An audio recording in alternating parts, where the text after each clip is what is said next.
disciples transforming. Coba kita buka sama-sama firman Tuhan di Yosua pasal yang ke-1, kita baca ayat yang ke-1 sampai ayat yang ke-8. Yosua 1 ayat 1 sampai ayat yang ke-8. Oke, yang sudah ketemu katakan amin. Sesudah Musa hamba Tuhan itu mati, berfirmanlah Tuhan kepada Yosua bin Nun, abdi Musa itu demikian. Hambaku Musa telah mati, sebab itu bersiaplah sekarang. Terjemahan bahasa Inggrisnya, now therefore arise atau bangkitlah sekarang. Seberangilah sungai Yordan ini, engkau dan seluruh bangsa ini, menuju negeri yang akan kuberikan kepada mereka, kepada orang Israel itu. Setiap tempat yang akan diinjak oleh telapak kakimu, kuberikan kepada kamu. Seperti yang telah kujanjikan kepada Musa. Dari padang gurun dan gunung Libanon yang sebelah sana sampai ke sungai besar, yakni sungai Efrat, seluruh tanah orang Het, sampai ke laut besar, sampai di sebelah matahari terbenam, semuanya itu akan menjadi daerahmu. Seorang pun tidak dapat bertahan menghadapi engkau seumur hidupmu. Seperti aku menyertai Musa, demikianlah aku akan menyertai engkau. Aku tidak akan membiarkan engkau dan tidak akan meninggalkan engkau. Kuatkanlah dan teguhkanlah hatimu. Katakan kuatkan dan teguhkan hatimu.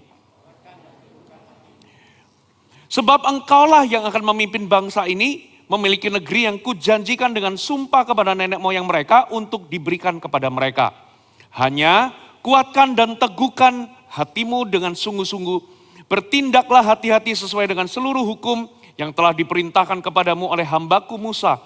Janganlah menyimpang ke kanan atau ke kiri, supaya engkau beruntung kemanapun engkau pergi. Ayat 8 kita baca sama-sama. 1, 2, 3. Janganlah engkau lupa memperkatakan kitab Taurat ini, tetapi renungkanlah itu siang dan malam, supaya engkau bertindak hati-hati sesuai dengan segala yang tertulis di dalamnya. Sebab dengan demikian perjalananmu akan berhasil dan engkau akan beruntung. Sampai sini, saya memberikan judul hari ini gambar diri kita yang sejati. Gambar dirimu yang sejati. Saudara, ayat ini bicara tentang seorang muda yang bernama Yosua. Yosua ini tiba-tiba diberikan tugas kepada Tuhan untuk menggantikan kedudukan Musa. Menggantikan seorang pemimpin besar, hamba Tuhan yang luar biasa, yang mengadakan tanda-tanda heran dengan luar biasa. 10 tulah itu terjadi lewat tangannya. Laut terbelah. Lalu begitu masuk di padang gurun, saudara, ada banyak mujizat. Air bisa keluar dari batu. Gitu ya, tiang awan dan tiang api menyertai Musa, dan Musa naik ke atas gunung Sinai. Ada kemuliaan Tuhan di situ. Ini adalah hamba Tuhan besar. Lalu pada satu titik, Musa itu meninggal. Dan cara meninggalnya juga supranatural. Dia naik di sebuah gunung, Tuhan memperlihatkan sebuah tanah, dan setelah itu gak ada satupun orang yang tahu, gak ada satupun orang yang melihat dia matinya seperti apa, gak ada satu orang pun yang tahu mayatnya di mana, gak ada seorang pun yang tahu kuburannya ada di mana. Bahkan di kitab Yudas, itu dikasih tahu bahwa malaikat perang Mikael dengan setan atau iblis memperebutkan mayatnya Musa atau tubuhnya Musa. Karena setan tahu kalau setan itu bisa merasuki tubuhnya, maka dia bisa menyesatkan semua umat Tuhan. Karena Musa itu lambang dari pemimpin yang luar biasa atau pilihan Tuhan. Nah, sedangkan siapakah Yosua? Yosua itu dikatakan sebagai abdi Musa. Alkitab itu gak pernah mencatat bahwa dari sejak awal Yosua lah yang akan menjadi calon nabi berikutnya. Atau calon pengganti dari Musa. Dari awal orang-orang Israel yang isinya itu jutaan orang, itu mengenal Yosua hanya sebagai hamba atau abdinya Musa. Kalau saudara, kalau kita, kalau saya, Pastor Fuji, jadi Yosua, tentu minder. Makanya kenapa berulang kali Tuhan itu berkata, kuatkan dan teguhkan hatimu. Kuatkan dan teguhkan hatimu. Kuatkan dan teguhkan hatimu. Sebab engkaulah yang akan memimpin bangsa ini menuju tanah yang kujanjikan. Karena sejak awal ketika Yosua itu dipilih untuk menggantikan Musa, Yosua itu sebetulnya ragu-ragu. Kenapa dia ragu-ragu? Karena dia memandang dirinya itu bukan siapa-siapa. Dia nggak memandang dirinya itu bisa lakukan sesuatu yang luar biasa. Dia ragu-ragu karena dia punya gambaran tentang dirinya itu nggak sehebat Musa. Siapa dia? Tapi yang luar biasa, kalau di Yosua 1, Yosua itu disebut sebagai abdi Musa, tapi di kitab Yosua pasal terakhir, Yosua itu ditulis sebagai hamba Tuhan. Yosua 24 ayat 29 dikatakan Yosua itu hamba Tuhan. Berarti antara Yosua pertama, awal-awal dia itu dipilih untuk menjadi pemimpin dan di akhir hidupnya, ternyata Tuhan itu mengerjakan sesuatu di dalam dirinya. Katakan amin. Tuhan itu mengerjakan sesuatu dan salah satunya adalah Tuhan itu membentuk sebuah gambar yang baru dalam kehidupan Musa. Katakan gambar yang baru. Sebelum Tuhan itu bisa, kan Alkitab katakan, Tuhan kan perintahkan, janganlah lupa renungkan atau perkatakan firman ini siang dan malam. Bertindaklah hati-hati, jangan serong ke kanan atau ke kiri. Maka perjalananmu akan berhasil atau sukses, katakan berhasil. Sebelum Tuhan itu bisa menepati janjinya bahwa Yosua itu akan sukses dan berhasil untuk melakukan semua yang Tuhan perintahkan atau tugaskan dalam hidupnya. Tuhan terlebih dahulu harus membentuk sebuah gambar yang baru dalam dirinya Musa atau dalam kehidupannya Yosua. Yosua itu punya gambar diri yang rusak. Apa yang membuat Yosua itu ragu-ragu? Sama seperti kita. Berapa banyak di antaramu ketika kalian itu pertama kali dipilih untuk jadi CGL, ragu-ragu. Ketika kalian itu dipilih untuk jadi pemimpin, kalian ragu-ragu. Apakah aku mampu? Apakah aku bisa? Semua orang punya feeling ini.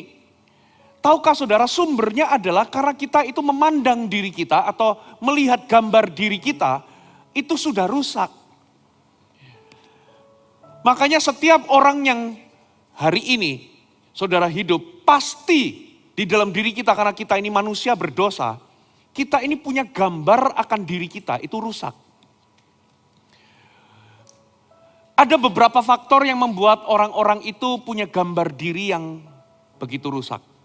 Atau menjadi ragu-ragu, atau enggak percaya diri, atau menjadi rendah diri. Karena dia melihat dirinya itu sebagai barang yang rusak.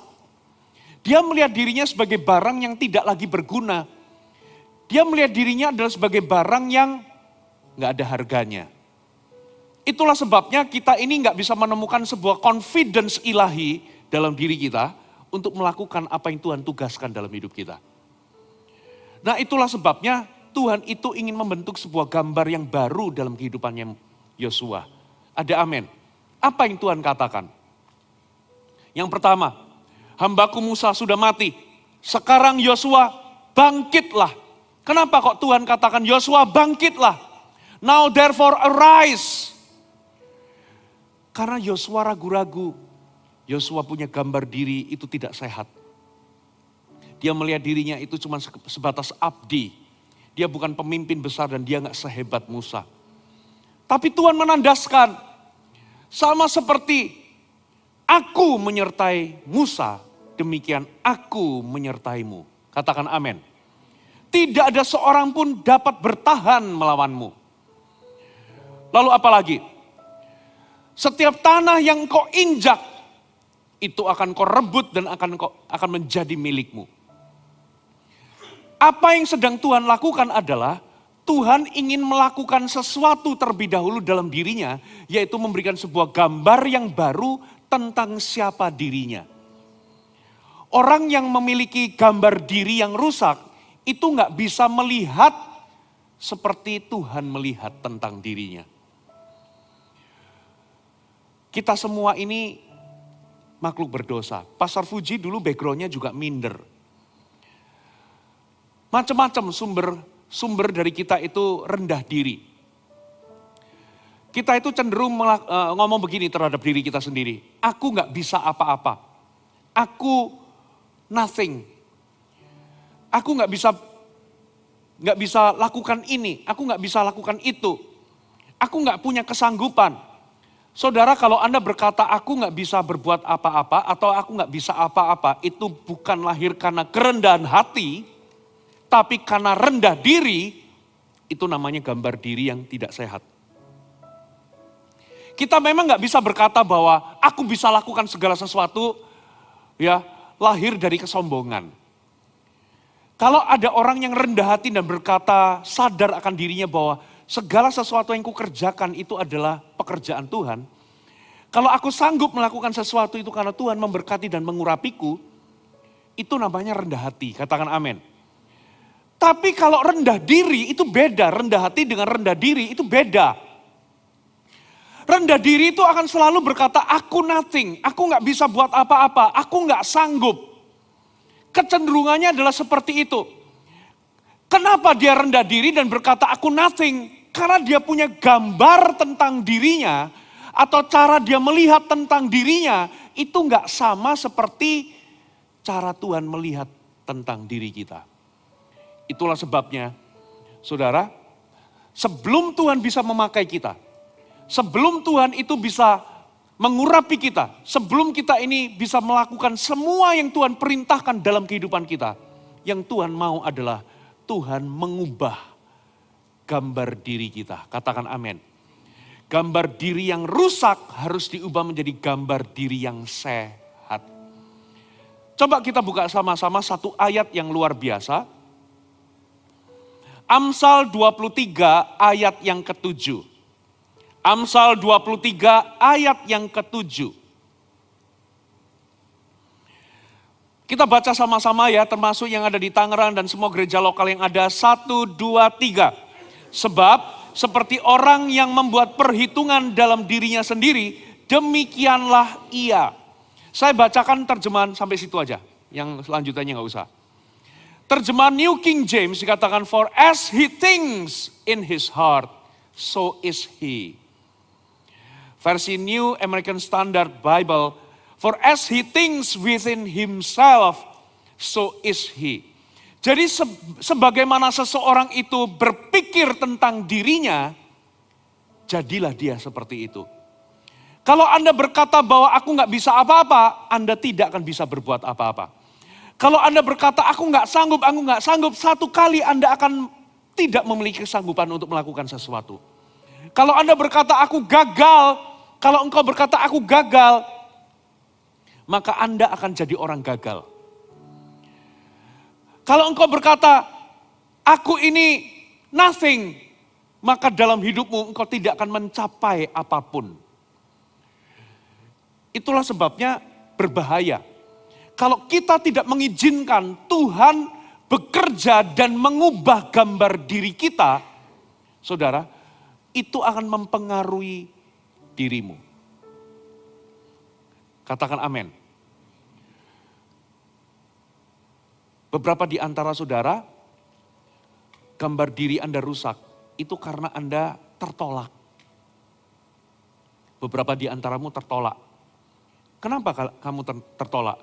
Mungkin ya, engkau sadar bahwa engkau lahir itu sebetulnya bukan karena purposefully orang tuamu itu memang menginginkan anak, tapi kalian itu atau ada orang-orang di sini yang mungkin itu karena Anda lahir karena kecelakaan.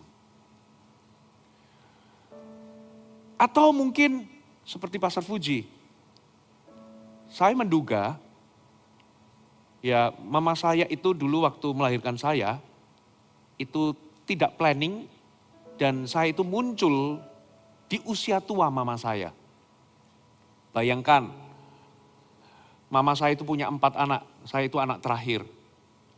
Pastor Fuji sama anak pertama itu jaraknya 18 tahun. Sama anak kedua 17 tahun. Jadi setelah punya anak pertama, anak kedua, lalu 9 tahun kemudian punya anak ketiga. Jadi antara anak pertama dengan anak ketiga itu jaraknya 9 tahun. Itu panjang loh, jauh loh 9 tahun. Setelah punya anak ketiga, 9 tahun kemudian, keluarlah saya. Dan cici saya, ini kakak nomor 3 itu pernah cerita, dulu mama itu kayaknya pernah minum obat-obatan apa dan sebagainya. Besar kemungkinan,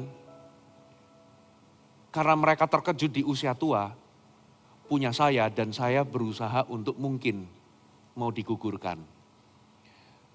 Tapi untungnya saya maju tak gentar. Tapi semenjak saya lahir, orang tua saya akhirnya bisa menerima, maksudnya mengasihi saya dan sayang sama saya. Tapi roh penolakan itu, benihnya itu ada di hati saya. Jadi saya itu tumbuh sebagai orang yang tertolak, sensitif, ya minder. Ada beberapa di antaramu hari ini rendah diri karena engkau tertolak. Entah karena engkau itu pernah dibully atau direndahkan orang, ada orang yang mengejekmu jelek, atau karena ada orang yang mengejekmu gendut. Sorry ya, ini nggak mengarah ke siapapun. Keriting, atau kamu itu kulitmu gelap,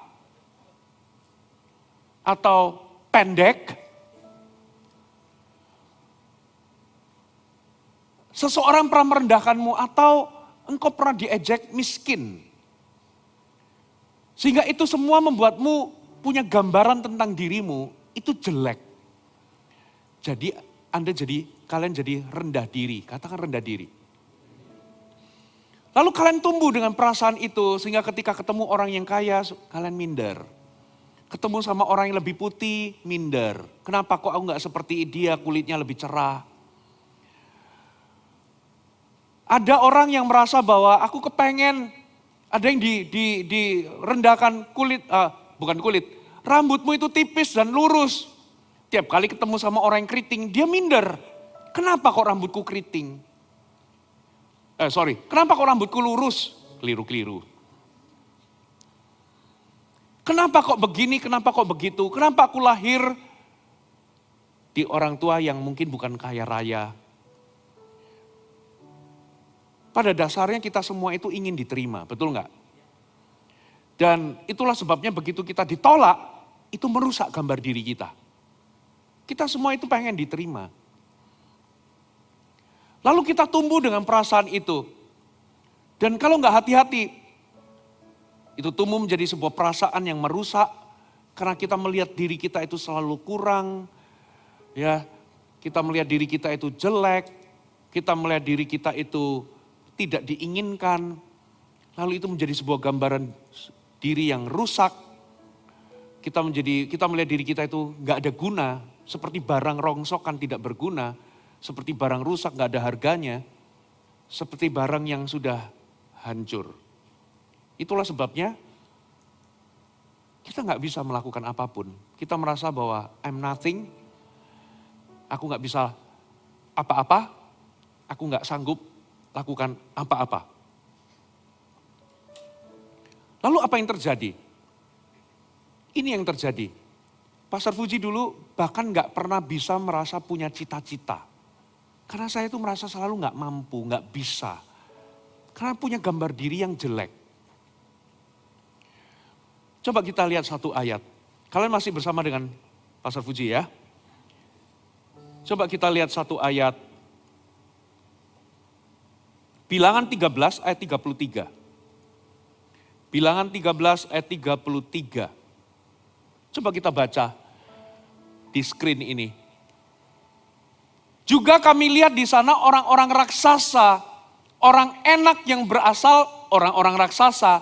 Dan perhatikan, kami lihat diri kami seperti apa? Belalang. Dan demikian juga mereka terhadap kami. Ini loh bahayanya. Ketika kita itu melihat diri kita itu rusak gambarnya, maka musuh kita itu setan, itu juga akan melihat seperti yang kita lihat. Dan kalau setan berhasil meyakinkanmu bahwa kalian itu nggak bisa apa-apa, kalian itu orang yang gagal, kalian itu nggak berharga, maka yang dirampok adalah masa depanmu. Kalian tidak lagi bisa mengerjakan apa yang Tuhan perintahkan dalam hidupmu. Makanya penting bagi kita hari ini, untuk kita itu mengizinkan Tuhan itu mengubah gambar diri kita. Katakan amin. Seringkali ini tuh cuman sekedar, oh ya aku tahu lah Pastor Fuji, ya aku tahu. Sekedar tahu dengan betul-betul diubah di dalam, sehingga benteng kepercayaanmu itu berubah, sehingga kalian melihat dirimu sebagaimana Tuhan melihat, itu beda dengan cuman sekedar tahu. Itu sangat berbeda. Itulah sebabnya nanti saya akan berdoa untuk Roh Kudus turun atas hidupmu. Beberapa di antaramu akan mengalami kemerdekaan. Dan itu akan mempengaruhi masa depanmu. Itulah yang Tuhan lakukan juga kepada Gideon. Gideon itu punya masalah yang sama. Gideon itu penakut. Tapi ketika di Hakim-Hakim 6, ketika malaikat Tuhan ketemu sama dia, malaikat Tuhan itu berkata, hai pahlawan yang gagah berani. Kenapa Tuhan itu berkata kepada Gideon, engkau pahlawan yang gagah berani. Selain Tuhan itu melihat tentang masa depannya, itu adalah sebuah nubuatan. Selain Tuhan itu mau berkata tentang potensinya, tapi sebetulnya Tuhan itu sedang ingin membetulkan gambar dirinya Gideon. Gideon itu berkata, kok pilih aku? Aku ini masih muda dan aku ini juga dari kaum yang terkecil. Dan Gideon itu takut. Tapi Tuhan membetulkan gambar diri Gideon dengan berkata, engkau adalah pahlawan yang gagah berani. Penting untuk kita hari ini, untuk kita dengar apa kata Tuhan tentang siapa sebenarnya kita menurut pemandangan Tuhan. Katakan amin. Penting bagi kita hari ini, kalian tahu kita ini siapa sih di mata Tuhan? Siapa yang kepengen tahu? Coba sama-sama kita buka Efesus pasal yang ke-1. Coba kita buka sama-sama. Efesus pasal pertama. Kita baca mulai ayat yang ketiga. Ayat per ayat ya, kita bahas. Terpujilah Allah dan Bapa Tuhan kita, Yesus Kristus, yang dalam Kristus, katakan dalam Kristus. Jadi identitas kita itu di dalam Kristus. Ketika kita terima Yesus, kita itu berada di dalam Kristus. Jadi Tuhan itu nggak lagi lihat kita sekarang, tapi Tuhan itu lihat Kristus yang ada dalam diri kita. Dan itu menentukan siapa diri kita. Ada amin. Nah, yang di dalam Kristus Yesus telah mengaruniakan kepada kita segala berkat rohani di dalam sorga.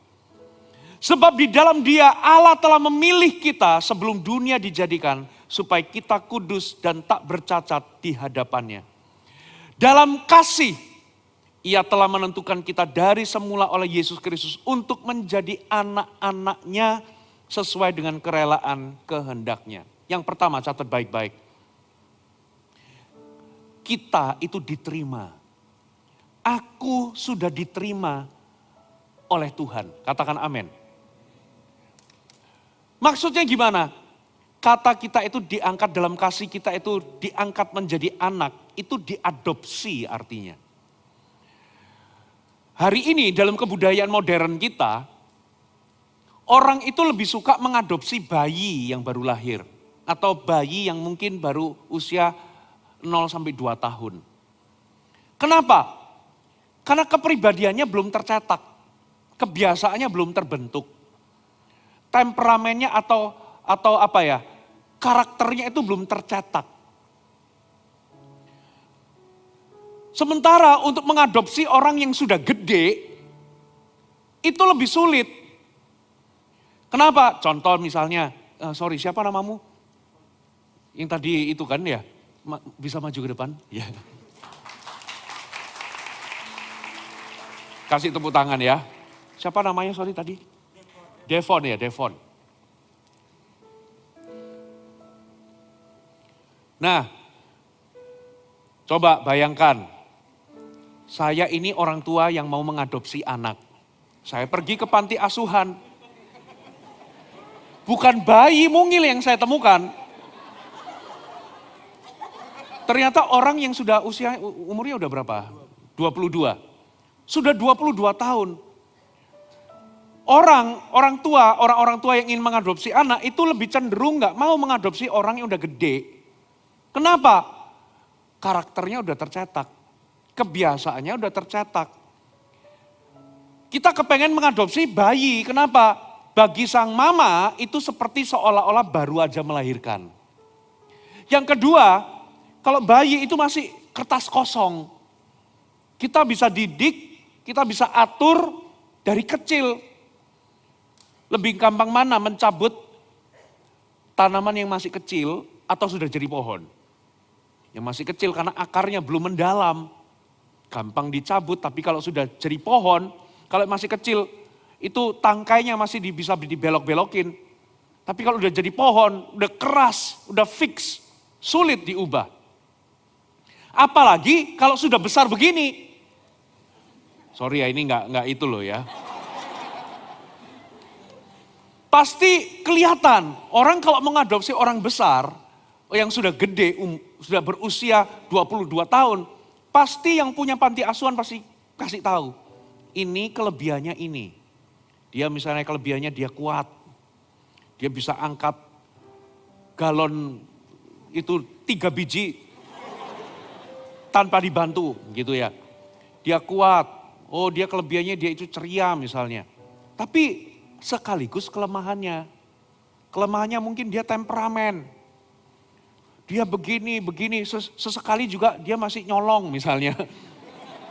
Nah, saya jadi orang tua mikir-mikir. Waduh, ini kalau aku adopsi, ntar aku kecolongan apa lagi nih? Oh mungkin dia agak temperamennya keras, jadi agak kurang penurut. Oh dia begini, begitu. Makanya untuk mengadopsi orang yang sudah besar, itu lebih sulit. Nah tapi ternyata Tuhan kita itu mengadopsi kita. Dengan segala kekurangannya kita. Tuhan tahu dengan mengangkat kita sebagai anak, Tuhan itu tahu bahwa kita ini punya potensi untuk berdosa. Meninggalkan Tuhan, gak menghargai Tuhan, gak menghargai kasih karunia-Nya. Kita ini punya potensi untuk membenci Dia. Tapi still dia itu masih adopsi kita atau menerima kita. Terima kasih ya Devon.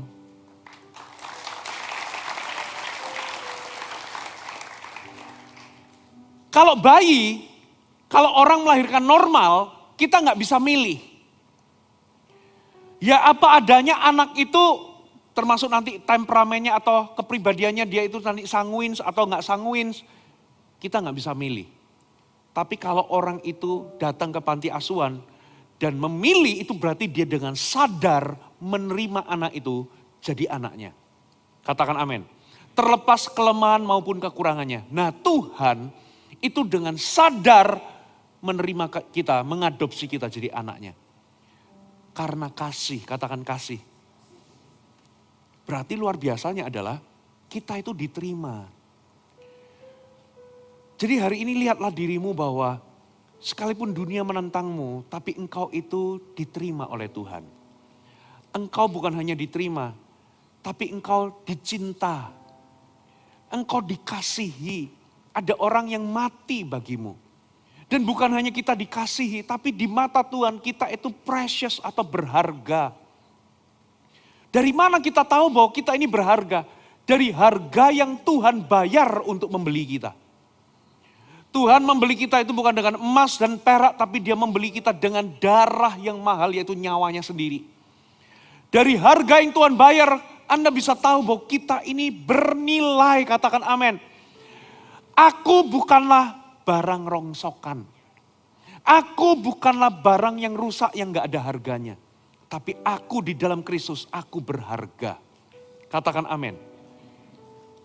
Dan bukan hanya aku ini berharga, tapi Alkitab katakan kita itu dipilihnya sejak dari semula. Berarti kalau dipilih, kita ini ada di muka bumi itu bukan karena kecelakaan. Sekalipun orang tuaku tidak planning. Sekalipun mungkin ada orang yang lahir karena apa? Karena orang tuanya, maaf ya, pernah diperkosa orang. Atau karena hamil di luar pernikahan. Tapi kehadiranmu itu tidak pernah kecelakaan. Karena Tuhan memilihmu. Saudara itu, kita semua ini ada di muka bumi. Itu gini loh. Tuhan itu gak pernah iseng. Ya nganggur-nganggur lalu iseng. Ya udahlah aku ciptakan Kofrendi Ajun lahir. Gak ada tujuan, gak ada purpose. Karena bersin gitu ada kepingin aja muncul dia. No. Kalau kita bangun rumah, itu kan pasti kita undang arsitek, kita pikirin semuanya, sampai bertengkar dulu. Kita budgeting semuanya baru jadi.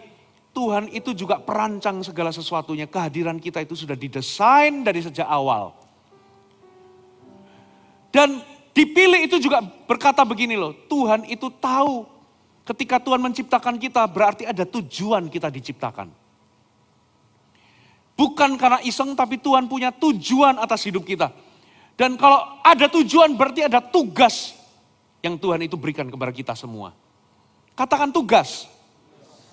Dan kalau Tuhan itu kasih tugas untuk kita melakukan sesuatu, Tuhan pasti berikan kasih karunia atau kemampuan. Makanya kalian gak bisa berkata, aku gak bisa, aku gak mampu, aku gak sanggup. Itu lahir karena gambar dirimu gak sehat. Itu karena rendah diri. Kenapa? Karena Tuhan tidak pernah memerintahkan kita melakukan sesuatu tanpa Dia memberikan kasih karunia untuk kita melakukannya. Kalau memang Tuhan itu memilihmu jadi pengkhotbah, pasti dari sejak lahir kalian sudah dikasih sebuah talent untuk bisa ngomong di depan publik. Katakan amin. Kalau Tuhan memang memilihmu sudah jadi pengusaha, Tuhan itu sudah tanamkan sebuah gift dalam dirimu. Entahkah itu bakat, talenta, atau karunia rohani. Itu sudah tertanam dalam dirimu, hanya saja itu belum digali atau belum diasah. Belum dipahat. Makanya kita perlu menggali, itu semuanya berupa potensi. Potensi itu adalah sesuatu kemampuan yang masih terpendam. Jadi potensimu itu sebetulnya ada hubungannya dengan panggilanmu atau tugasmu, atau kenapa kalian itu diciptakan? Gak ada barang-barang di sini ini diciptakan itu gak ada tujuannya. Semua diciptakan ada tujuannya. Ya coba, semua anggota badan kita ini semua ada tujuannya kan. Mata tujuannya untuk apa? Melihat. Berarti mata ini ketika dia diciptakan sebagai mata, dia sudah dikasih kemampuan untuk apa? Melihat. Terus apa lagi? Mulut ini, lidah ini, suara dikasih pita suara. Itu dari sejak awal memang diciptakan Tuhan, kamu ditentukan jadi lidah ya. Kalau dia jadi lidah, dia nggak dikasih kemampuan untuk melihat, tapi untuk bicara, untuk bisa merasakan sesuatu. Katakan amin. Jadi hari ini, kalau Tuhan itu memanggilmu, kalau hari ini kalian ada di sini, itu berarti di masa depanmu, Tuhan itu sudah tahu visi Tuhan atas hidupmu. Tuhan itu sudah tahu kalian itu dipanggil jadi apa. Dan Tuhan itu sudah berikan kemampuan-kemampuan itu dalam dirimu. Hanya kita itu punya gambar diri yang rusak, kita berkata bahwa aku gak bisa, aku gak mampu, aku gak sanggup. Hari ini Tuhan itu memanggil kita semua untuk jadi pemimpin. Engkau akan jadi kepala dan bukan menjadi ekor. Itu kata Ulangan 28. Dengan kata lain, setiap anak-anak Tuhan, kalau ada Roh Kudus dalam dirimu, setiap kita itu akan diangkat jadi kepala. Kepala itu artinya pemimpin. Berarti Tuhan itu paling tidak, sekalipun kita punya different gift atau karunia, tapi Tuhan itu bisa memberikan kita kemampuan, sudah tertanam dalam diri kita. Sebuah potensi untuk memimpin. Tapi kita yang berkata, aku gak mampu. Lalu kita melihat diri kita apa? Aku berat lidah, aku gak pandai bicara, itu lahir dari mana? Gambar diri yang rusak. Hari ini saya berdoa, Kofuji berdoa. Kalian semua mengizinkan untuk Tuhan mengerjakan atau memberikan sebuah gambar yang baru, membentuk sebuah gambar yang baru dalam hidupmu. Amin. Satu ayat sangat luar biasa. Coba kita buka sama-sama.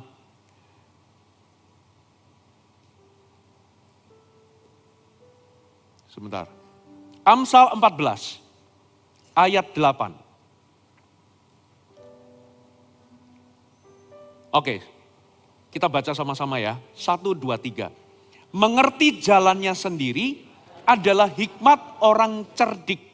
Tetapi orang bebal ditipu oleh kebodohannya. Kalimat yang pertama, saya bacakan versi The Living Bible. Dikatakan begini, a wise man looks ahead. Terjemahannya adalah orang bijaksana memandang ke depan. Apa maksudnya? Orang bijaksana itu selalu memandang ke depan. Dia tahu kemana dia pergi, dia tahu tujuan hidupnya. Orang yang bijaksana itu menatap masa depannya. Dan karena itu, orang yang bijaksana, orang yang menatap masa depannya, itu tidak akan pernah membiarkan dirinya terjebak di masa lalunya. Dia nggak akan membiarkan masa lalunya itu membelenggunya. Nah masalahnya, orang yang punya gambar diri yang rusak, itu selalu dibelenggu dengan masa lalunya. Selalu menatap ke masa lalunya. Selalu terikat dengan masa lalunya. Dia pernah dilecehkan, dia pernah dihina. Mungkin dia merasa bahwa dia itu lahir di keluarga yang nggak kaya raya. Mungkin dia itu merasa pernah direndahkan orang. Selalu lihatnya ke masa lalu. Tapi begitu kalau gambar dirimu sehat, kalian bisa melihat apa yang Tuhan lihat tentang dirimu, kalian bisa melihat siapa dirimu di dalam Tuhan. Dengar baik-baik, disitulah kalian juga akan memandang masa depanmu itu dengan sehat. Orang yang gambar dirinya rusak, dia gak bisa menatap masa depannya. Pastor Fuji dulu begitu, ditanya orang cita-citamu apa? Gak bisa, karena minder, rendah diri. Bahkan gak bisa ngomong aku jadi ini, jadi itu gak bisa. Gak punya masa depan, gak punya mimpi, gak punya visi. Nah Alkitab itu berkata begini, ya, when there is no vision, the people perish. Kenapa orang hidupnya hancur berantakan di tengah jalan? Karena dia gak punya visi. Terjemahan bahasa Indonesia, ketika tidak ada wahyu, liarlah rakyat.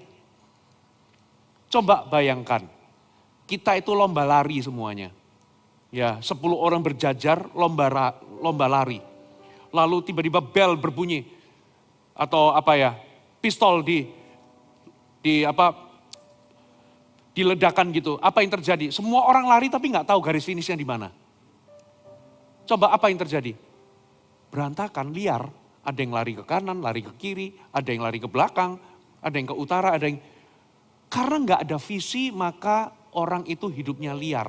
Artinya liar itu nggak ada fokus. Mau jadi apa dan lain sebagainya. Nah penting kita hari ini datang sama Tuhan. Untuk Tuhan memulihkan gambar diri kita. Amin.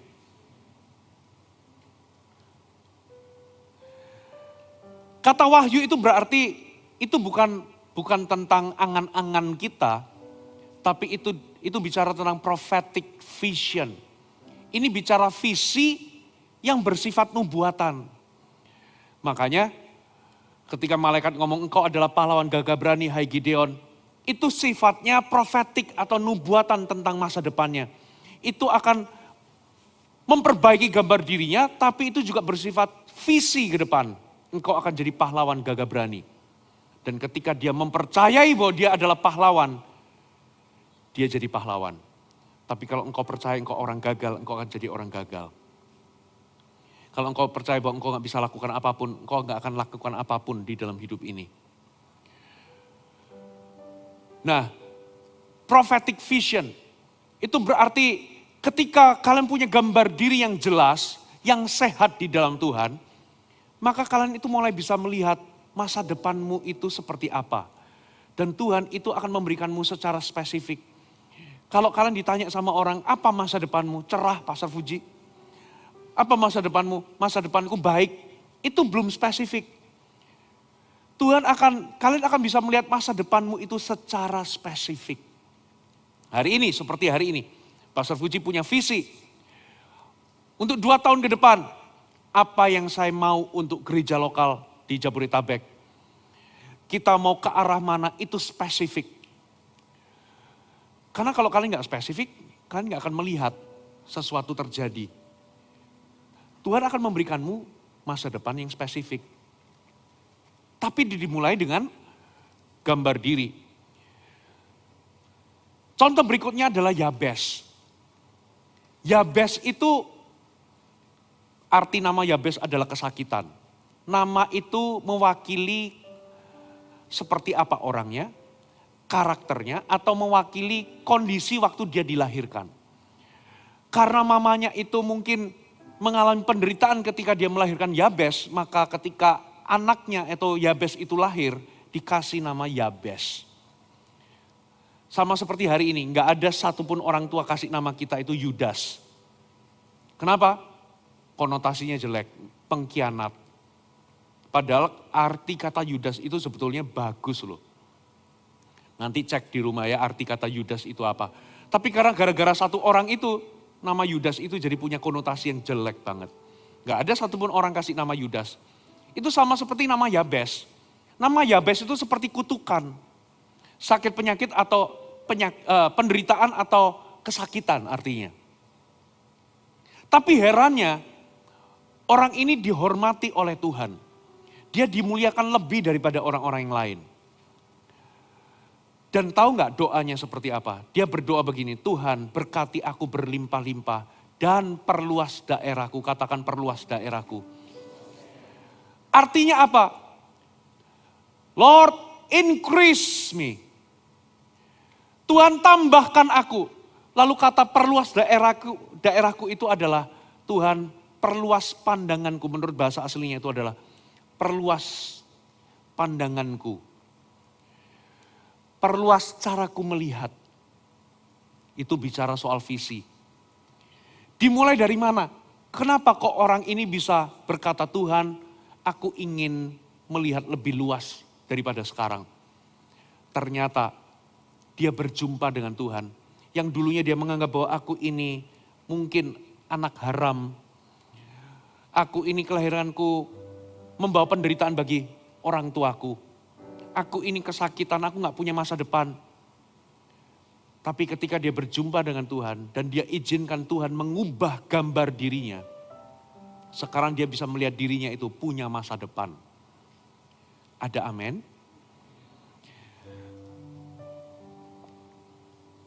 Habakuk 2, satu ayat lagi. Habakuk pasal yang kedua. Ayat 1 sampai 2.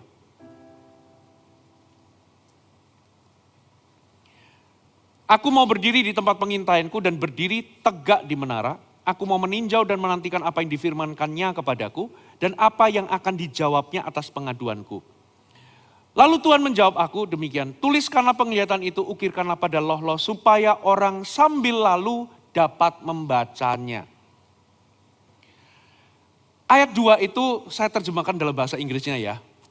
Di terjemahan New King James dikatakan begini, write the vision and make it plain on tablets, that he may run who reads it. Atau versi yang lain dikatakan, write down the vision and inscribe it clearly on tablets, so that one who reads it may run. Dengan kata lain, tuliskanlah itu dalam sebuah loh batu, bukan supaya orang sambil lalu dapat membacanya. Tapi arti lebih tepatnya itu, supaya orang ketika membacanya, orang itu dapat lari. Orang yang memiliki visi atau orang yang melihat visi akan berlari. Coba hari ini ya, coba tes. Tutup matamu, bisa nggak lari? Nggak bisa. Ya, ketika kita mulai ditutup mata, kita akan lari kita nggak mungkin akan berlari kencang. Kita pasti takut-takut. Tapi coba buka matamu dan ketika kalian mulai melihat, kalian bisa lari. Kenapa ada orang itu nggak mencapai apapun dalam kehidupannya? Karena dia nggak punya visi. Tapi begitu dia melihat visi, dia akan lari sekencang mungkin. Dari mana dia bisa melihat visi? Dimulai dari ketika dia punya gambar diri, itu dipulihkan. Ketika dia izinkan Tuhan memulihkan gambar dirinya, dia bisa lihat masa depannya. Halo, amin. Yang terakhir, Pastor Fuji akan ceritakan tentang Yusuf. Ya, kali nggak usah baca ayatnya. Yusuf ketika dia jadi penguasa, kakak-kakaknya kan datang, tapi dikatakan kakak-kakaknya itu tidak mengenal Yusuf. Tapi Yusuf bisa kenal itu kakak-kakaknya. Mana mungkin orang itu bisa nggak kenal, walaupun mungkin punya gaya rambut berbeda atau mungkin pakai pakaian Mesir, tapi seharusnya kakak-kakaknya itu bisa kenal siapa Yusuf. Kenapa kok kakaknya nggak kenal? Karena kakaknya itu punya bingkai berpikir atau frame tentang Yusuf. Yusuf itu adalah seorang budak karena dia pernah dijual jadi budak. Betul nggak? Jadi Yusuf itu pasti lebih rendah daripada diri mereka. Yusuf nggak mungkin jadi penguasa. Itu sebabnya walaupun dia lihat Yusuf, karena dia punya kerangka berpikir nggak mungkin itu Yusuf. Yusuf adalah budak, nggak mungkin jadi penguasa. Makanya dia berkata ini pasti bukan Yusuf. Ini nggak mungkin Yusuf. Nah itu yang namanya framing berpikir. Katakan framing. Kalau kalian punya frame berpikir tertentu, tahu nggak? Frame berpikirmu itu akan lebih hebat daripada realita yang kalian lihat. Saya baru saja ini beberapa hari yang lalu itu lihat video. Video ada seseorang itu bikin percobaan kepada seekor kuda. Jadi kuda itu pura-pura dikalungkan gitu ya. Dikalungkan apa itu namanya? Pengikat sama talinya. Pura-pura dikalungkan lalu pura-pura diginiin gitu ya. Lalu tangannya diginiin. Kudanya ngikut seperti seolah-olah udah diikat. Ngikut. Lalu ketika orang itu naik di atas kudanya, tangannya itu dioles ke sebelah kanan seolah-olah dia narik, padahal nggak ada talinya. Kudanya bisa belok. Ditarik begini, belok. Terus tangannya diginiin, kudanya langsung berlari kencang. Karena dia punya frame berpikir di benak kudanya, kalau sang manusia itu melakukan sesuatu di kepalanya itu berarti dia dikasih tali. Padahal talinya nggak ada. Demikian pula dengan singa. Singa itu kalau di sirkus, kenapa kok bisa takut? Ya, karena biasanya matadornya itu akan berdiri di atas sebuah bangku kecil.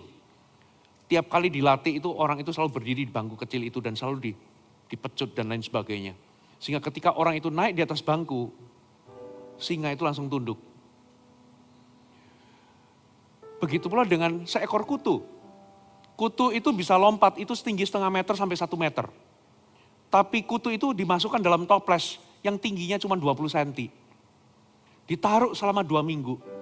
Setelah itu toples dilepaskan. Ternyata kutu itu tidak pernah lagi bisa melompat setinggi 0,5 meter atau 1 meter. Itu namanya frame berpikir. Contoh ya, kalau kalian itu sudah diceritain orang, jangan deket-deket sama si Budi. Karena si Budi itu suka utang. Nah, ada orang suka gosip begitu kan, memberikan framing tentang seseorang.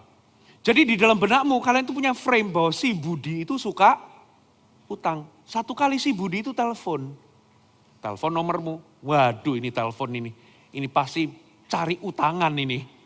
Pasti mau ngutang nih. Ternyata waktu kalian terima, ternyata si Budi itu nanya alamatmu untuk dia itu kirim oleh-oleh atau kirim makanan. Padahal kalian itu kan belum tahu kan, tapi itu namanya framing. Temanmu cerita dan itu membentuk sebuah frame bahwa si Budi itu suka utang. Padahal kenyataannya, waktu si Budi telepon kalian, dia itu ingin memberikan hadiah atau ingin memberikan makanan malahan, bukan minta utang. Nah, itu namanya frame. Nah, perhatikan. Kabar buruknya adalah, kalau kalian nggak mengizinkan Tuhan itu mengubah gambar dirimu, ya ini yang terjadi. Ya, kalian akan rendah diri dan itu lahir karena apa? Gambar dirimu yang jelek dan itu akan menjadi sebuah frame berpikir. Dan apapun yang Anda lihat di dalam kehidupan ini, itu akan ada di dalam bingkai berpikir itu. Kalau kalian berpikir bahwa aku nggak mungkin bisa sukses, maka apapun yang kalian kerjakan nggak akan pernah bisa sukses. Karena itu sudah jadi frame. Dan apapun yang sudah jadi frame bingkai berpikir, itu sulit untuk bisa diubah. Itu malah lebih real daripada kenyataan. Itu bisa jadi sesuatu yang real ketimbang realita. Karena kalian mempercayainya. Satu contoh, yang terakhir ya. Kenapa kok Yusuf itu hidupnya gak hancur? Kenapa waktu dia dapat mimpi itu dia langsung percaya. Dia dapat mimpi untuk jadi penguasa. Karena dari sejak dia kecil, dari sejak dia umur remaja, papanya itu kasih dia jubah maha indah. Katakan jubah maha indah. Yakub itu memberikan dia jubah berwarna-warni. Ternyata itu adalah jubah yang biasa dipakai untuk para penguasa di zaman itu. Hanya Yusuf yang dipakaikan. Makanya kakak-kakaknya jadi iri. Jadi dari sejak remaja dia itu pakai, dia itu berpikir tanpa sadar, tertanam dalam sebuah bingkai berpikir dalam benaknya, dalam pikirannya, bahwa aku ini penguasa. Aku punya mental penguasa. Makanya waktu dia dapat mimpi, dia langsung percaya. Langsung dia ceritakan. Waktu dia ceritakan itu kepada papanya, memang respon kakak-kakaknya negatif, tapi waktu diceritakan kepada Yakub papanya, dikatakan, ya ayahnya itu menyimpan semua hal itu di dalam hatinya. Kenapa dikatakan itu? Karena Yakub tahu ini itu adalah hasil pekerjaannya. Dan apa yang terjadi? Walaupun dia dijual jadi budak, gambar dirinya nggak rusak. Walaupun dia itu difitnah, dia dipenjara jadi residivis loh. Dia jadi narapidana. Tapi gambar dirinya nggak rusak. Karena sudah terbentuk bahwa aku itu adalah seorang penguasa. Sudah tercetak mentalnya. Begitu dia diangkat, dia nggak punya sedikit pun kesulitan. Dan guess what? Waktu dia punya anak di Mesir, dia kasih nama anaknya itu Manasye. Katakan Manasye. Artinya adalah aku telah melupakan semuanya. Yang dilupakan apa? Penderitaannya. Dia lupa semua penderitaannya. Makanya dia itu bisa mengampuni kakak-kakaknya. Karena dia kasih nama Manasye itu artinya apa? Dalam sebuah titik dalam hidupnya. Tuhan mengangkat dia.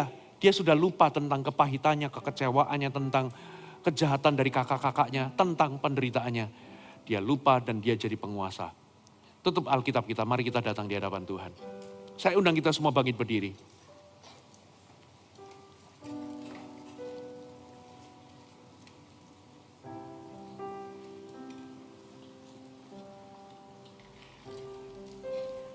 Pastor Fuji berdoa sebelum khotbah di sini, termasuk nanti di gereja-gereja lokal. Sebentar lagi saya akan berdoa untuk Roh Kudus bekerja di hati dan pikiranmu. Goal dari firman Tuhan hari ini adalah sama seperti kata Tuhan kepada Yosua. Kalau kalian gagal memperkatakan firman, kalau kalian gagal mengisi hati dan pikiranmu dengan firman tentang siapa dirimu sebenarnya di pandangan Tuhan, maka kalian akan punya frame berpikir akan keliru. Gambar dirimu akan rusak dan kalian gak akan bisa punya pandangan atau kalian gak bisa menatap masa depanmu itu dengan sehat. Tapi hari ini kalau kalian berhasil pulang dari tempat ini, menanamkan semua kata Tuhan tentang dirimu, engkau adalah orang yang diberkati, engkau diurapi di dalam Kristus. Alkitab katakan, di dalam Kristus kita itu menerima segala berkat rohani. Berarti Tuhan itu telah menanamkan segala kemampuan. Aku sudah dipilih, aku dicintai Tuhan, aku diterima, aku dikasihi Tuhan. Kalau itu kalian tanamkan dalam hati dan pikiranmu, memang itu proses ya. Dan itu membentuk gambar dirimu yang baru. Ini yang akan terjadi. Hal selanjutnya adalah kalian akan punya pandangan atau bisa menatap masa depanmu lebih sehat. Kalian bisa punya frame berpikir tentang segala sesuatu dalam kehidupan ini jauh lebih sehat. Dan Anda akan melakukan apa yang Tuhan perintahkan dalam kehidupanmu. Engkau akan meraih banyak hal. Proses itulah yang saya terima ketika saya berjumpa dengan Yesus. Pelan-pelan ketika saya bertumbuh dalam Tuhan. Ya, saya dulu itu minder. Berdiri di depan umum itu tidak pernah bisa. Ngomong seperti ini tuh gak pernah bisa. Saya tuh gagap ketika saya berdiri di depan orang. Memang sometimes karena saya punya trauma di masa kecil. Kadang itu grogi itu bisa muncul. Tapi itu gak akan terus menerus menguasai saya. Akhirnya hari ini saya bisa melihat apa yang Tuhan impikan dalam hidup Pastor Fuji digenapi. Saya dulu juga persis seperti kalian, gak mampu, gak bisa ngomong. Saya ceritakan ya, kelas 3 SD untuk izin pergi ke toilet aja gak berani.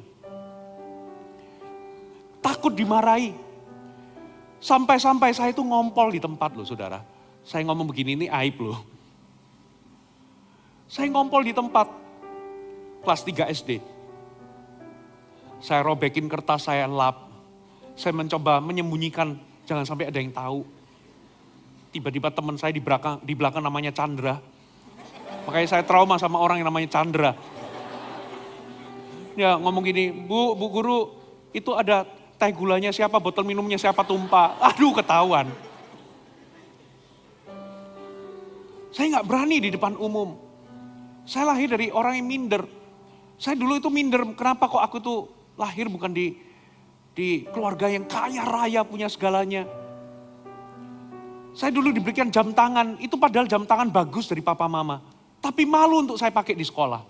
Kenapa? Karena takut ini nanti ini dianggap murah. Saya itu segitunya loh. Bahkan sampai saya pertama kali bertobat ikut CG, suruh baca Alkitab bergilir, itu gak bisa menyelesaikan kata-kata membaca itu. Gagap. Karena grogi. Saya punya trauma tentang itu cukup tinggi. Ada momen-momen setelah saya khotbah di depan ribuan orang pun itu kadang bisa muncul. Karena saya punya trauma di masa kecil. Sampai akhirnya satu kali Tuhan itu latih. Lewat firman Tuhan saya belajar perkatakan firman. Kalian kalau baca firman itu perkatakan juga. Supaya itu masuk dan identitas baru itu menggantikan gambar dirimu yang lama. Halo amin. Saya bertumbuh lalu saya ditunjuk jadi worship leader. Pertama kali jadi worship leader memalukan. Saya gak pernah diajar. Pokoknya saya itu nyembah di rumah, saya punya kehidupan doa. Lalu saya ditunjuk jadi worship leader ya. Gak pernah jadi singer, jadi choir, gak pernah tiba-tiba langsung ditunjuk jadi worship leader. Tandanya ini juga gak ngerti. Yang saya lakukan adalah, Pastor Fuji berdiri, saya pimpin penyembahan dengan tutup mata, tidak berani membuka mata. Menyembah. Lalu karena ini backgroundnya ini dari kayu, di belakang itu menyembah sambil lompat-lompat begini, oh haleluya gitu.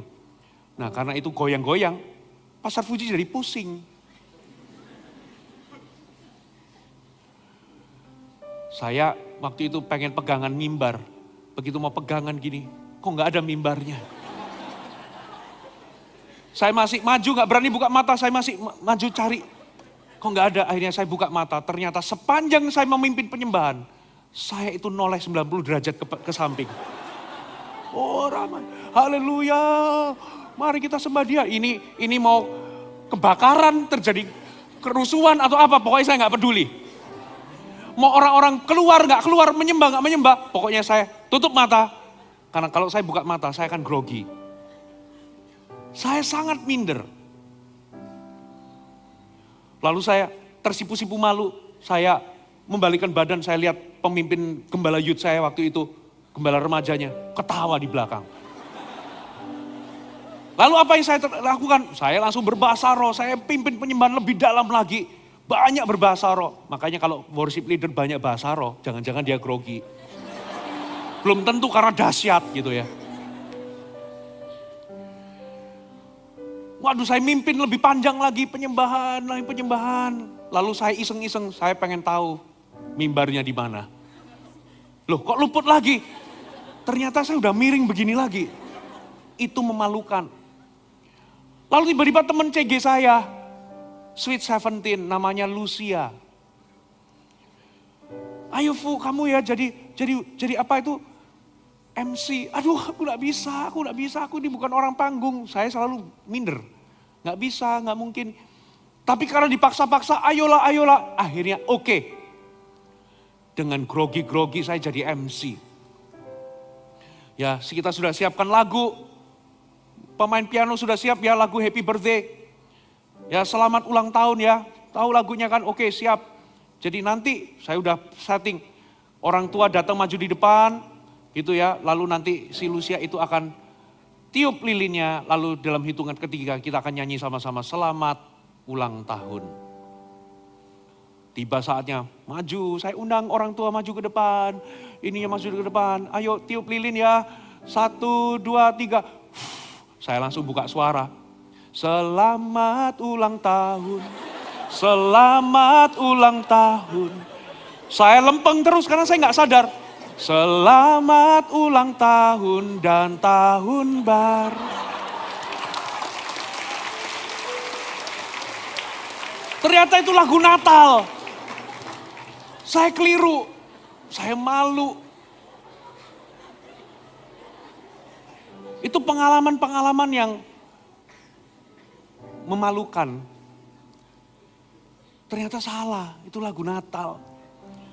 Setelah acara itu pemimpin yang gembala tadi itu di belakang ketawa juga.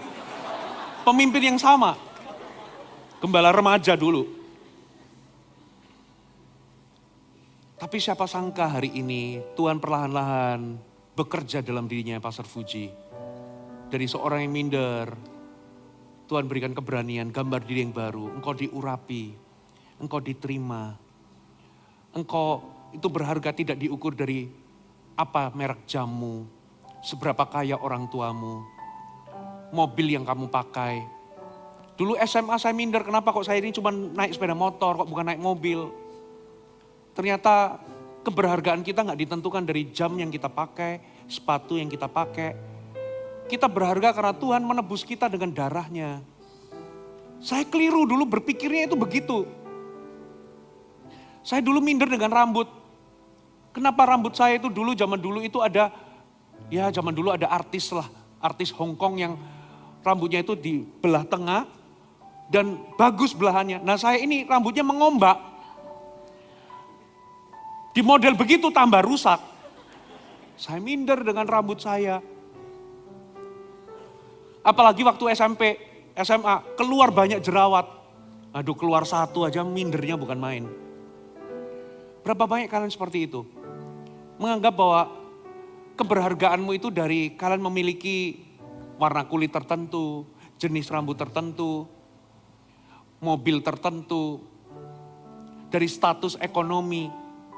Itu semua salah kaprah, itu cara dunia menilai.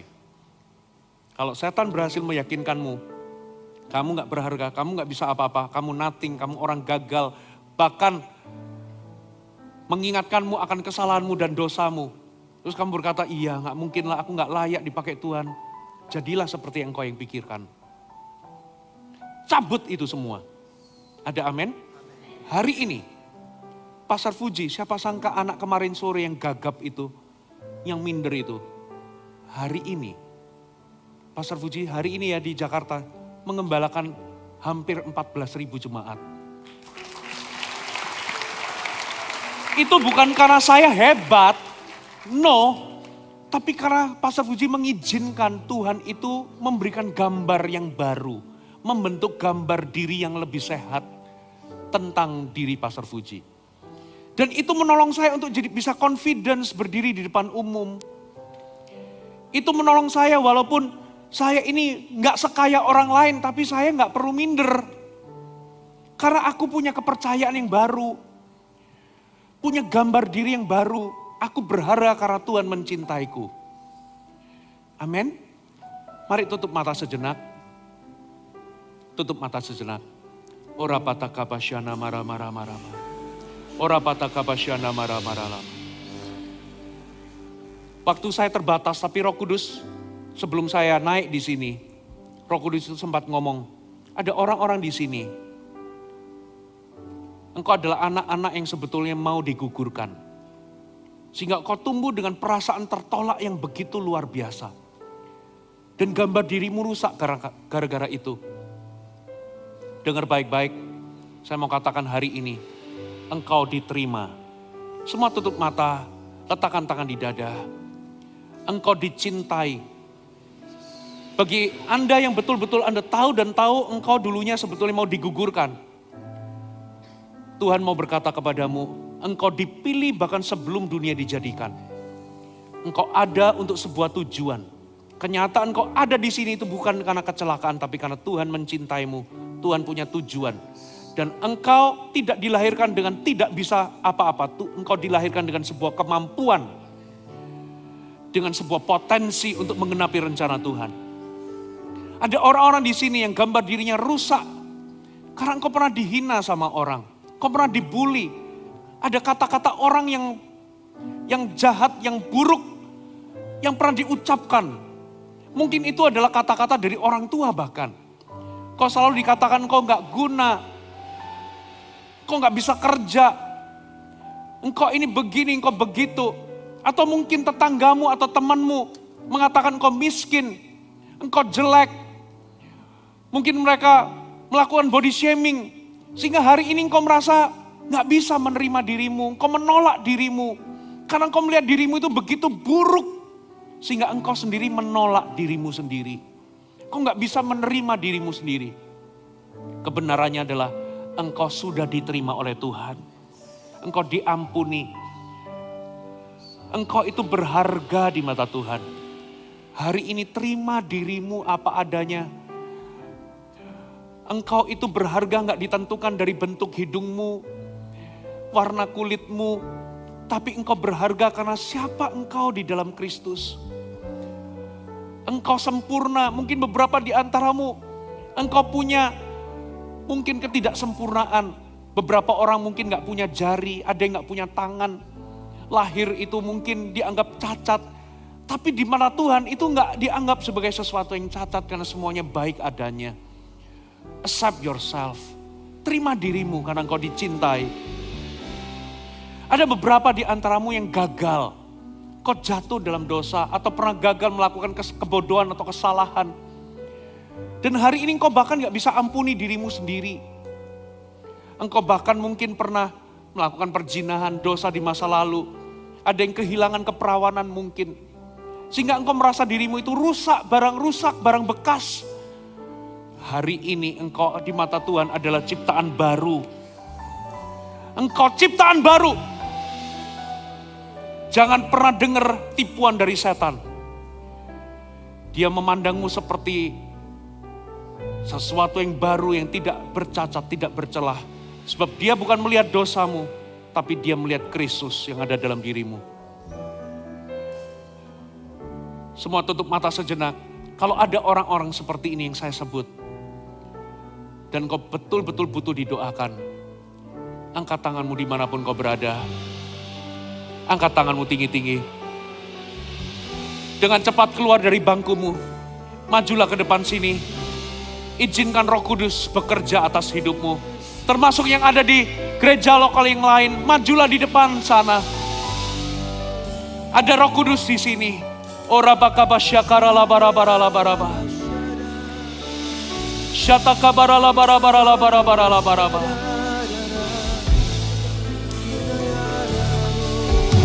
Orala baka barala barala barala masyana marala marama. Semua lihat Pastor Fuji terlebih dahulu. Saya minta Anda melakukan seperti ini. Anda peluk dirimu seperti ini. Anda peluk dirimu seperti ini. Yes Lord. Bapa, Engkau hadir di sini. Engkau memeluk setiap pribadi hari ini. Setiap personal, setiap pribadi. Peluk mereka. Biar kasih-Mu mengalir, Engkau diterima, Engkau dikasihi di dalam nama Yesus. Thank you Jesus. Holy Spirit, Roh Kudus, bekerjalah. Para pemimpin, kalau Anda tidak maju, mari support mereka-mereka yang maju. Doakan mereka, letakkan tangan di atas mereka. Ora bakabashakara la barala barala barala barala barala barala barala.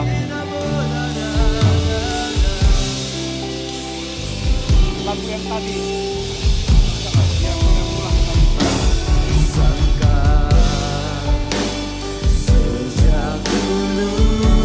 Yes Lord.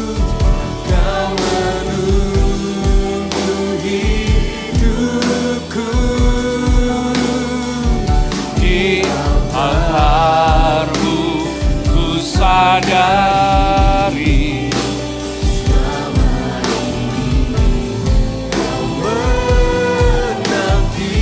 Yes Lord. Semua dosaku. Yes Lord. Ku lepas kehendakku. Biar seluruh nafasku memuliakan-Mu. Yang ada di gereja lokal yang lain, yang ada di Tangerang, yang ada di Cikarang, di Bogor, termasuk di Kelapa Gading.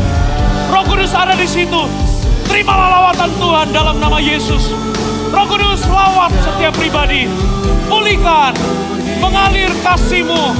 Ora bakabarala barabara barabara baraba. Mengalir.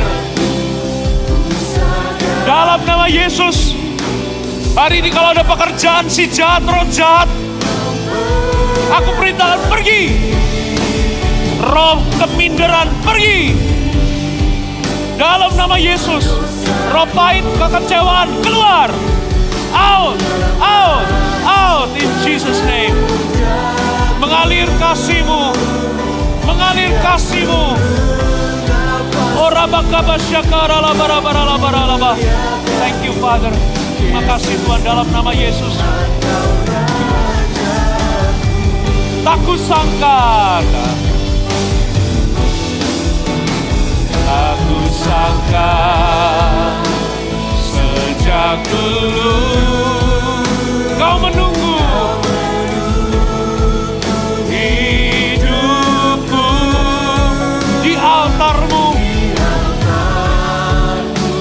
Ku sadari selama ini Kau menanti.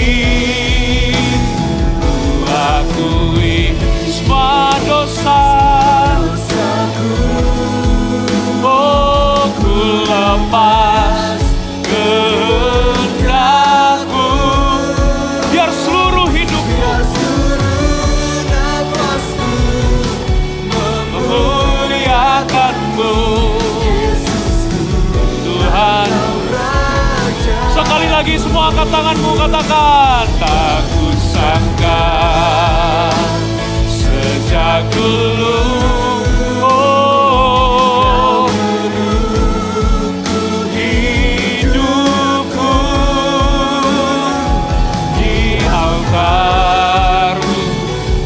Sadari selama ini Kau menanti. Ku akui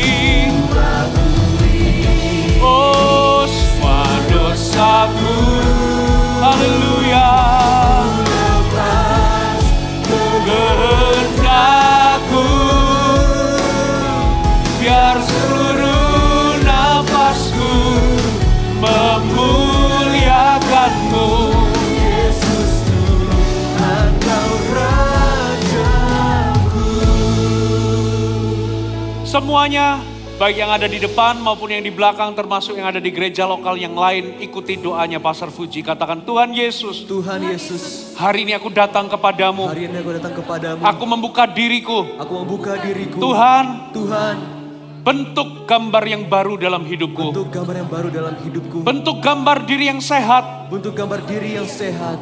Yaitu apa kata Tuhan tentang diriku. Itu apa kata Tuhan tentang diriku. Aku percaya. Aku percaya. Aku dicintai Tuhan. Aku dicintai Tuhan. Aku percaya. Aku percaya. Aku pribadi yang berharga. Aku pribadi yang berharga. Aku percaya. Aku percaya. Aku sudah diampuni. Aku sudah diampuni. Aku tidak didefinisikan dari kesalahanku. Sudah kesalahanku. Aku bukanlah Aku kegagalanku. bukan kegagalanku. Aku bukanlah dosaku. Aku bukanlah dosa. Aku adalah ciptaan baru. Aku adalah ciptaan Tuhan yang melihatku baru. kudus. Tuhan kudus. Tuhan melihatku suci. Suci. Seperti seolah-olah tidak berbuat dosa. Seperti seolah tidak berbuat dosa. Hari ini aku percaya. Hari ini aku percaya. Aku bisa lakukan segala perkara di dalam Kristus. Aku melakukan segala perkara dalam Kristus. Segala perkara di dalam Segala Kristus. perkara dalam Kristus. I can do all things I can through do all Christ. things through Christ. Aku bisa mencapai sesuatu yang besar. Sampai sesuatu yang besar. Aku bisa bermimpi besar. Aku bisa bermimpi Aku bisa besar. menggenapi rencana Tuhan. Aku bisa menggenapi rencana Tuhan. Aku adalah anak Tuhan. Adalah anak Tuhan. Roh Allah ada di Roh dalamku. Allah ada dalamku. Dan semua perkataan setan Dan semua perkataan aku setan, patahkan. Aku patahkan. Yang berkata bahwa aku Yang nothing. berkata, Yang berkata bahwa aku nggak bisa apa-apa. Aku nggak bisa apa-apa. Yang berkata bahwa aku nggak sanggup. Yang berkata aku nggak sanggup. Aku nggak mungkin berhasil. Aku nggak mungkin Aku nggak berhasil. mungkin sukses. Aku nggak mungkin sukses. Aku nggak mungkin menggenapi rencana Allah. Aku nggak mungkin menggenapi rencana Allah. Aku tolak itu semua. Aku tolak itu semua. Aku patahkan itu semua. patahkan itu semua. Aku batalkan itu semua. Batalkan itu semua. Di dalam Kristus, Di dalam Kristus. aku bisa. Aku bisa. Di dalam Kristus, Di dalam aku Kristus. kuat. Aku kuat. Di dalam Kristus, Di dalam aku Kristus. pahlawan.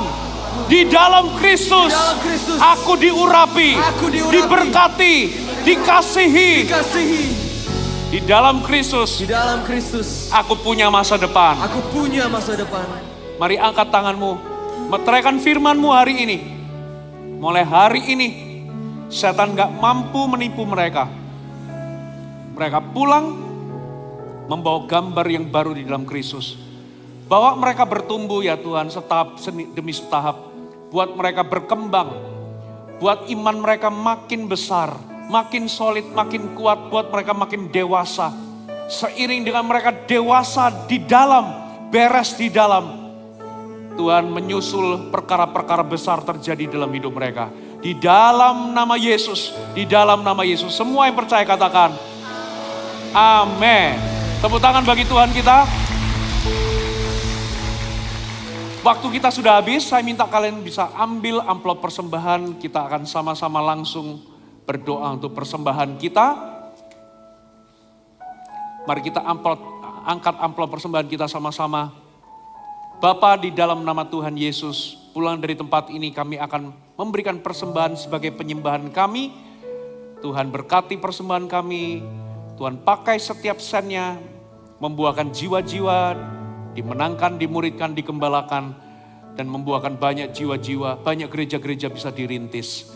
Tuhan berkati juga tangan-tangan yang memberi berlipat kali ganda. Di dalam nama Tuhan Yesus, mari semua angkat tanganmu tinggi-tinggi, pulanglah. Mau berkat yang terbaik daripada Allah Bapa, dibuatnya engkau terus naik dan bukan menjadi turun. Tuhan akan menuntunmu kepada rencananya yang ajaib dalam kehidupanmu. Tuhan akan membawamu menggenapi semua panggilan Tuhan dalam hidupmu. Engkau akan mencapai banyak hal yang besar. Engkau akan memimpikan hal-hal yang besar. Engkau akan mengerjakan perkara-perkara besar. Tujuan Allah dalam hidupmu tidak bisa digagalkan oleh si jahat. Dan kasih karunia daripada Yesus Kristus berlimpah-limpah atasmu. Pengurapan Allah, penyertaan Roh Kudus nyata atasmu. Terimalah semua berkat ini dalam nama Yesus. Semua yang percaya katakan amin. God bless you. Hai, terima kasih sudah bergabung bersama kami, Gereja Mor Sharon, Jabodetabek. Sebagai gereja Tuhan, adalah kerinduan bagi kami untuk melihat Anda terus bertumbuh di dalam pengenalan akan Tuhan dan mengalami perubahan hidup. Maka dari itu, bergabunglah bersama komunitas kecil kami, Connect Group. Dapatkan informasi lebih lanjut pada kolom deskripsi kami. Last but not least, don't forget to subscribe dan bagikan video ini kepada orang yang Anda kasihi. Thank you for joining us and see you next time.